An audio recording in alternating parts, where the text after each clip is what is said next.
Hi everyone, this is Priya from First MPC, Jagadgirigutta. Today I am going to explain about collisions. Collision means striking of two bodies, but in the language of physics it is defined as the process of redistribution of total momentum of the bodies when they approach each other. During the collision, the colliding bodies should obey the following. The colliding bodies should hold good for law of conservation of linear momentum and law of conservation of kinetic energy. During the collision, the colliding bodies may be or may not be in contact with each other. Collisions are classified into three types: perfectly elastic collision, perfectly inelastic collision, and semi-elastic collision. Perfectly elastic collision. The colliding bodies which holds good for law of conservation of linear momentum and law of conservation of kinetic energy is known as perfectly elastic collision. Law of conservation of linear momentum is given by m1 u1 plus m2 u2 equal to m1 v1 plus m2 v2, where m1 and m2 are masses, u1 and u2 are initial velocities, and v1 and v2 are final velocities.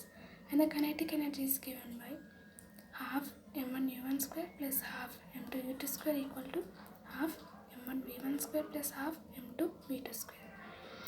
Perfectly inelastic collision. The colliding bodies which holds good for only law of conservation of linear momentum but not for kinetic energy is known as perfectly inelastic collision. In this, the law of conservation of linear momentum is given by m1 u1 plus m2 u2 equal to m1 v1 plus m2 v2. Next, semi-elastic collision. The collision which is between perfectly elastic and perfectly inelastic is known as semi-elastic collision. In nature, all colliding bodies are not perfectly elastic or perfectly inelastic. It is perfectly semi-elastic collision. For these collisions, the coefficient of restitution is given by the ratio of relative velocity after collision to the ratio of relative velocity before collision. So C equal to V2 minus V1 by U2 minus U1, where V2 minus V1 relative velocity after collision, U2 minus U1 is the relative velocity before collision.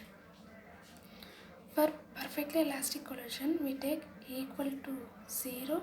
For perfectly inelastic collision, for perfectly elastic collision, we take E equal to 1. Perfectly inelastic collision, we take E equal to 0.